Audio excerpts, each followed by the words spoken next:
Drake is too big of a superstar to respond to Kendrick. I know some of y'all gonna kill me for that. It's been a minute. It's been a minute. You're watching Brand Video Pro. I'm your host, Kenim. I've been gone. I've been busy, but I'm back. I'm back to make content for you guys. Now, everybody knows about this whole Kendrick, Drake, J. Cole. J. Cole responded last night, obliterated Kendrick. And I'm just going to give you my take on the whole situation. What I'm seeing people, sort of the discourse that I'm seeing online, the way that people are reacting. Let's dissect this. If you're new here, you're watching Brand Video Pro. We talk about the business of entertainment, business and craft of entertainment. And I'm your host, Kenim. Let's get into the video. Okay, so Kendrick, J. Cole responds. I think okay, let's even start from the beginning because some people might not even know what is going on with this beef. Wait, what's going on? Some people might not understand, why is this beef starting? What's going on? So it appears that everybody hates Drake. Metro Boom, Future dropped like an EP or something. They put Kendrick on a verse. Kendrick is like, yo, F that big three. It's big me. In response to Drake and J. Cole doing a song together. I feel like Kendrick probably felt like he was left out of that song. I think that's really what's going on. It's probably like, why did you pick me? And I know people think Kendrick is the GOAT. We'll talk about that. You know, people put him in their top 3 or something, or top 10. We'll talk about that because I believe there's a different type of artistry and different type of rapper that belongs in 3 different lists. And before I get into that, or maybe I should get into that before I dissect this beef, right? And so you guys can really understand why I don't even rate Kendrick like that. So let me give you the foundations, right? So we have 3 different categories of rap, if you ask me, or hip hop and rap. I would say the GOATs, right? So the first is the GOAT list, the greatest of all time, the greatest to ever do it. To me, the second is, hip hop superstars. And then the third is poets, artists. And in that greatest of all time list, I wouldn't even put Kendrick in top 10. So what does it take to be a greatest of all time to me? You have to be a craftsman, artist, incredible. You also have to know how to make hits. You have to be relevant enough in the mainstream sphere for you to be respected and coveted. And then, of course, so it's the art meets the business. In the hip hop superstar list, I'm going to say for you to make that list, you have to be a great lyricist, you have to be super talented, and you have to be mainstream or have been mainstream in your era. So you still need artistry, but maybe your rapping, it just sounds good and it's witty, but it's not like you're a craftsman and you're an artiste. And then the final list is the artist. And for me, that list is, you are this incredible, wordsmith. And really that's all it is. It's basically spoken word put with a beat, basically.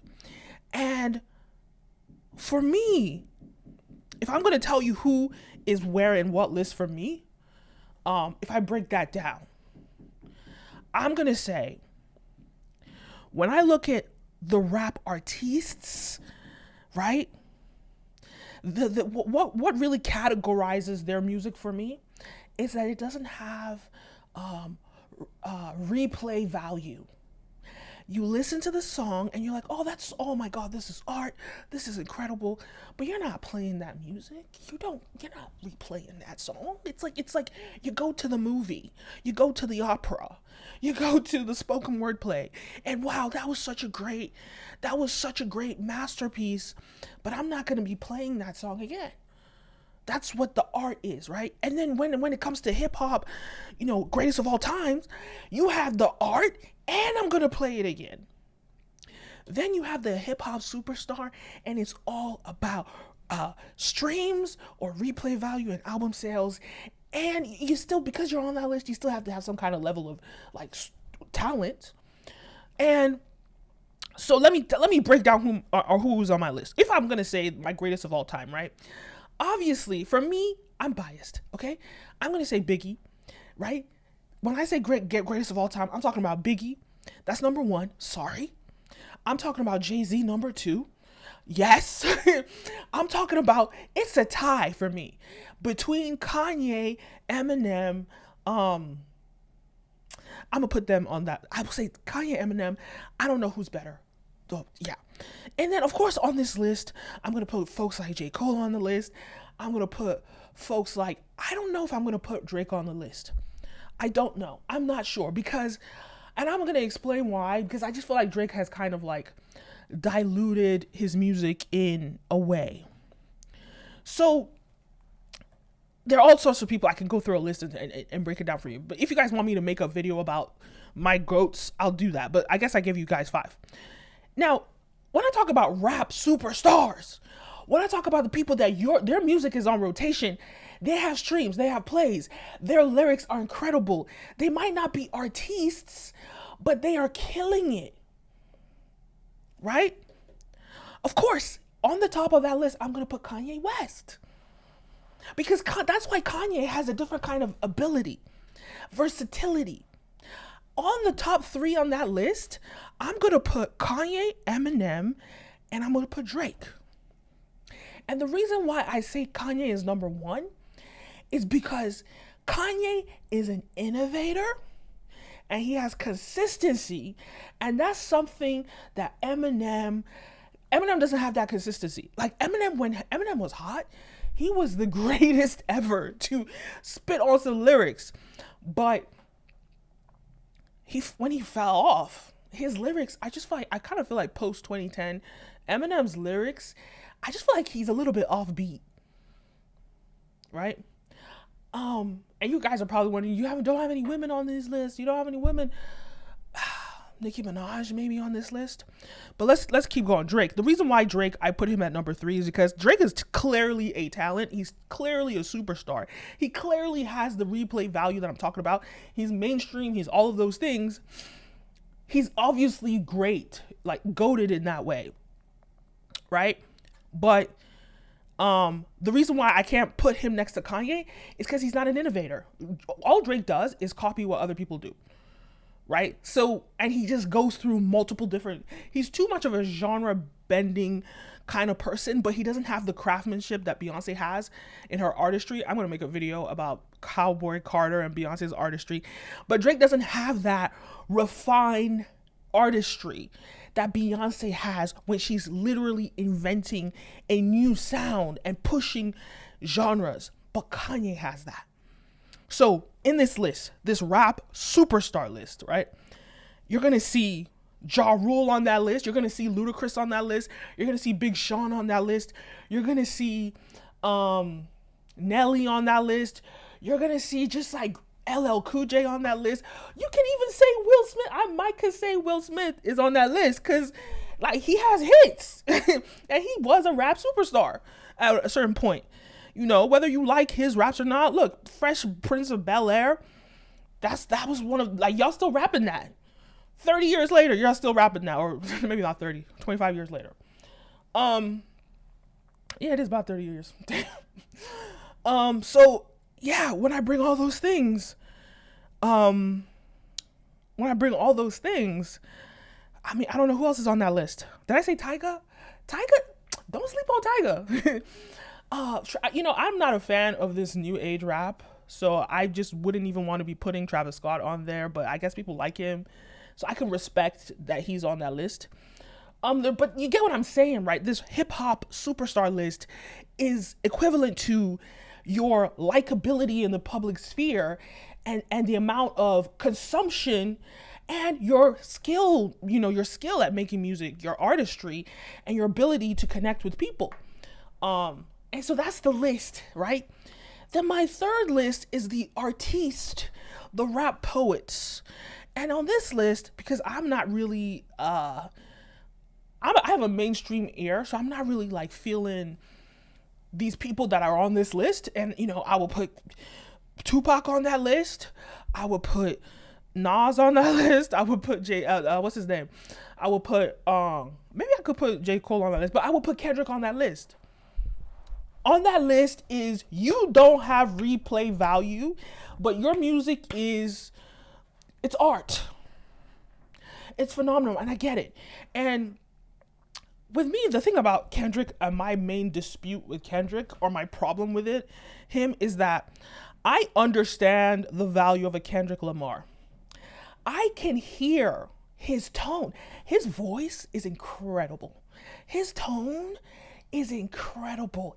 His flow is incredible. I can hear that. I can see that. But I can't consume his music because for me, there is a mismatch. There is a je ne sais quoi that is missing in his music, in his songs, that it doesn't have replay value for me. Like, people go crazy over that control verse, and I'm listening to it. I'm like, how am I supposed to, what am I supposed to do with this? How am I supposed to replay this? What is this? Right? It's artistry. It's different. It's unique. It at the time when it came out, it was captivating, but I'm not going to replay this. What am I going to do with this? And then with Nas, my thing about Nas is like, I guess like Nas is not my era, right? And the only thing about Nas that I really enjoyed was like One Mic. I really loved One Mic, that song, but I don't really get the whole, cause like if I'm gonna compare Jay-Z, Nas, I mean, I'm sorry. And the Tupac thing, I don't get the Tupac thing.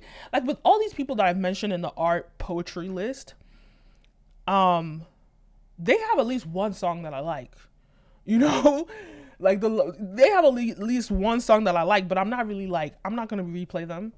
It's not like Biggie, crack a dawn and got you on it. And the thing about Biggie is I would put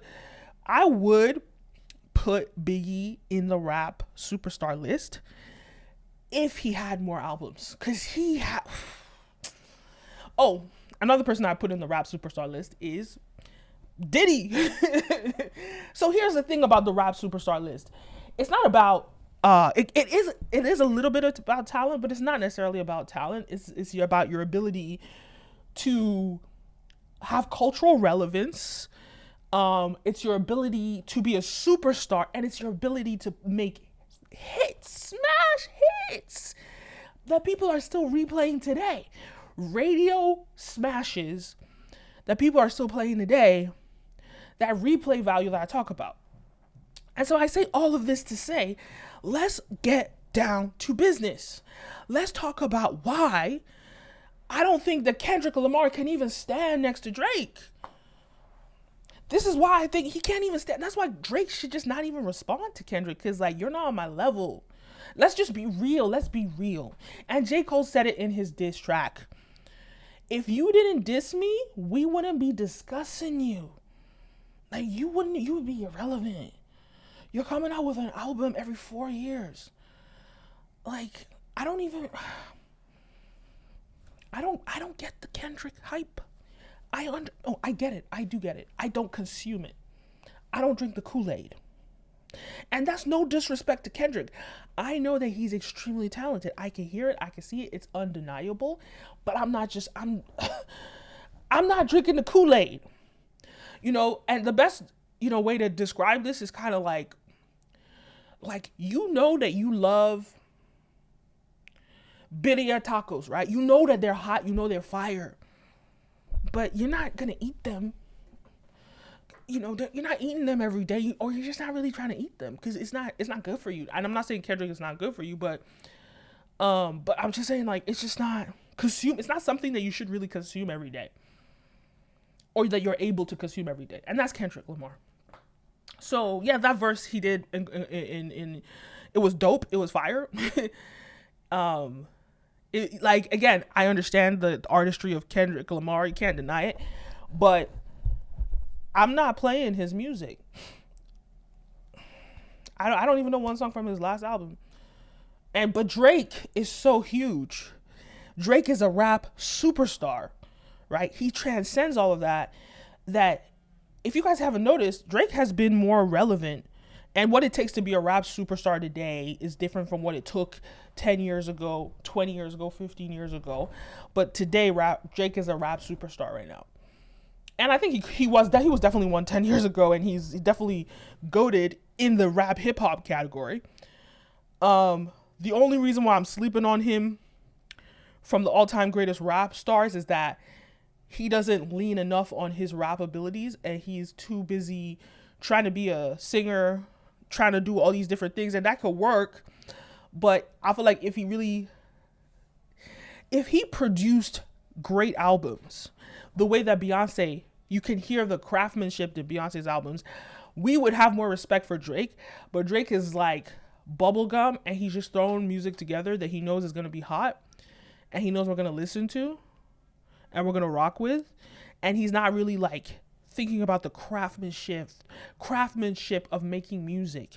And you need that balance for you to be on the greatest of all time list. You need that amalgamation. And obviously on the poet list, that is all you're about. I just want to give you an example why Drake can't step to Beyonce, because he's kind of doing what Beyonce is doing, but he can't step to Beyonce because what Beyonce is doing, if you listen to the song in her album called Blackbird, and I'm going to make a Beyonce review, but if you listen to Blackbird, when you understand the artistry in that song, it's a replay, it's a remake of a song that already exists. How did Beyonce make it different? You listen to it with headphones, right? On one ear, it's just the vocals. On the other ear, it's just the beat, right? It's just the music, or it's a cappella, right? Then the way that they recorded the audio, it was from the left, the top, right? So it's on the left side, right? So top angle. So maybe like, I don't know what degrees this is, right? This direction is where she's singing at the vocals, right? Then the music is coming from this direction under the mic. So there is a directionality of the way that the art is being recorded, and there's symbolism behind that, and there's a reason and intention behind that. Because if you take out this ear, all you hear is a cappella. You take out this ear, you do this, and there's something about the music, right? And it's almost like this direction is almost symbolism that is coming from heaven, because it's like this a cappella, beautiful vocals, just incredible harmonizing, and it's almost giving you that, uplifting heavenly vibe, like you're in a church, or you're like, when you look up to the heavens and the sun is shining on you. So the music is coming from above, and then the beat or the a cappella, the instruments, round it out at the bottom right hand corner. I keep saying a cappella. I'm not okay. A cappella is vocals.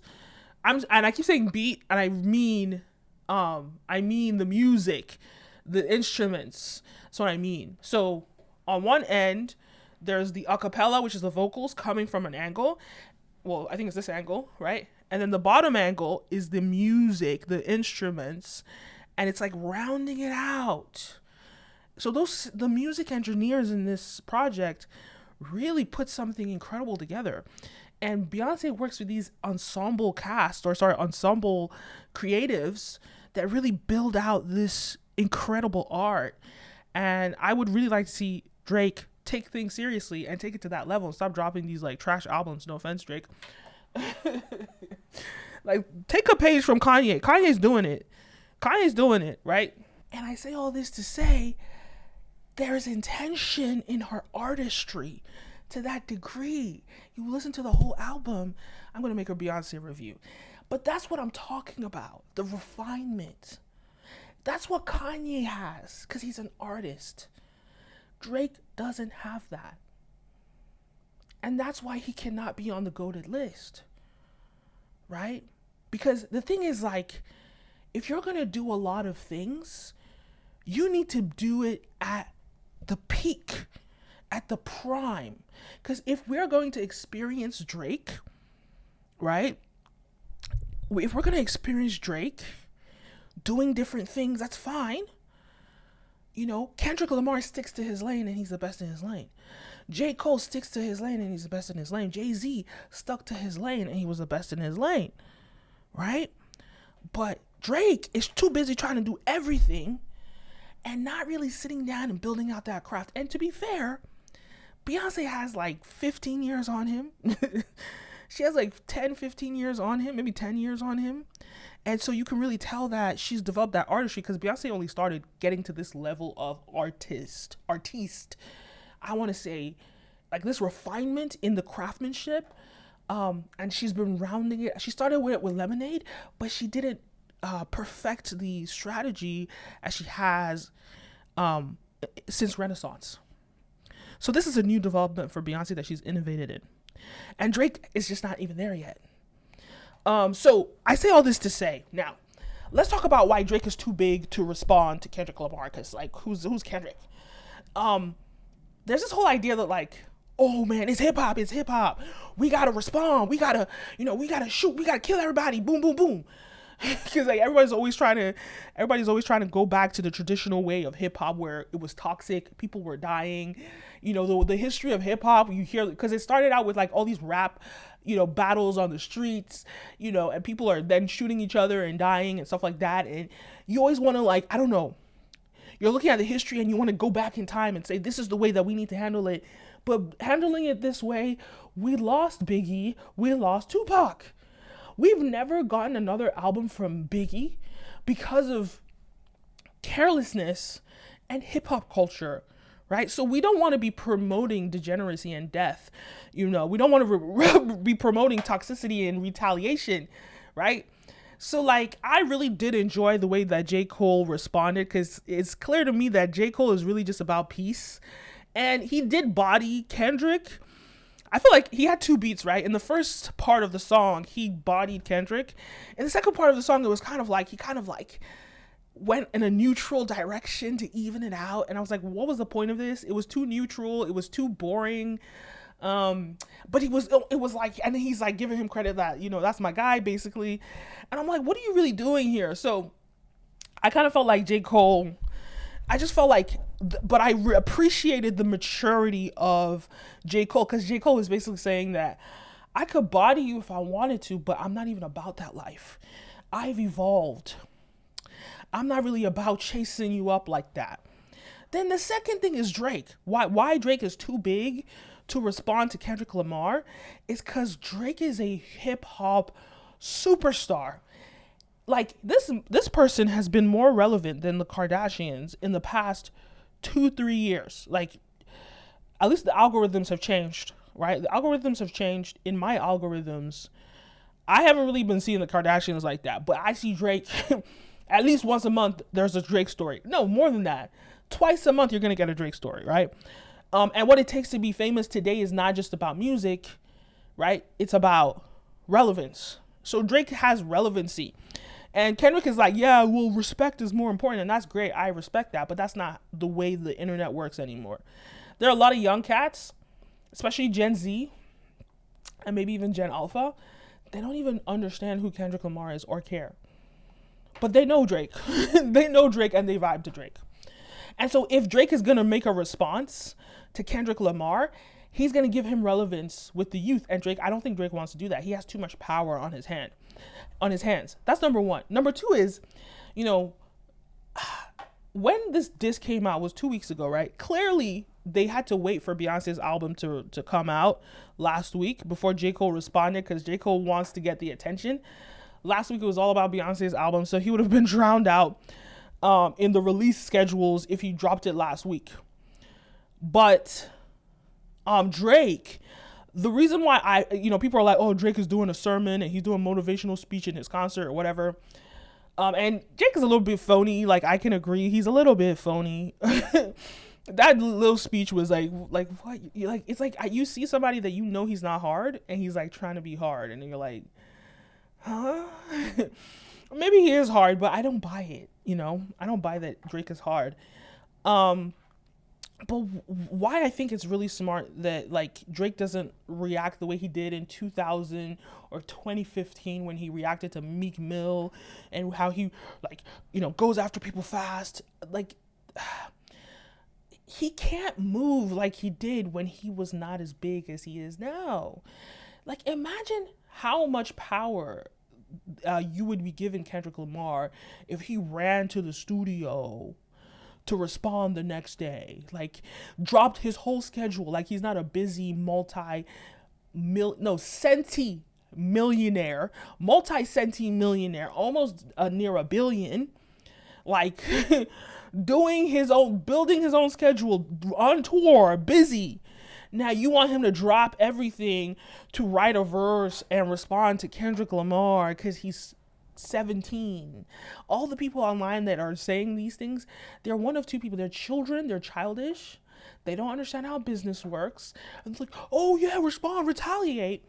And then the other people are the old heads that are trying to take us back in time to when Pac and Diddy were getting killed and shot in hip-hop. We don't want it. Let's evolve. Let's take hip-hop to another level. Let's elevate. And I just would really respect it if Drake just didn't even respond, because I feel like he's too big. Why should he give Kendrick Lamar any level of relevance? Why should he even do that? Because that Beyonce invented the releasing songs on a Friday thing, right? It's Beyonce that invented that. Because during, I believe, what's that album, 7-Eleven, when she dropped the Secret album, she's the one that invented that. So the last time when Drake responded to Meek Mill in like seconds, the structure of releasing songs on Friday wasn't out. This is a new thing in the streaming era, right? And so the landscape is just so different than what it was, in 2015 when Drake was like responding to Meek Mill on any day of the week and just dropping stuff any day of the week. You want to get the most traction when you're going to drop something. You want to get the most traction that you can possibly get, and you have to follow the structure, the infrastructure in place. And then this is another conversation about Future and Metro Boom beefing Drake is crazy, and Travis jumping on that. It's like, is this a marketing tactic? Because I didn't know all these people are beefing Drake. And is the question that, is Drake just really that toxic that everybody is just always fighting him? Who knows? Either way, I also like that J. Cole did his own thing. It would have been corny if, Drake and J. Cole made a song. That would have been cringe. But J. Cole just went and sat down and he handled his business.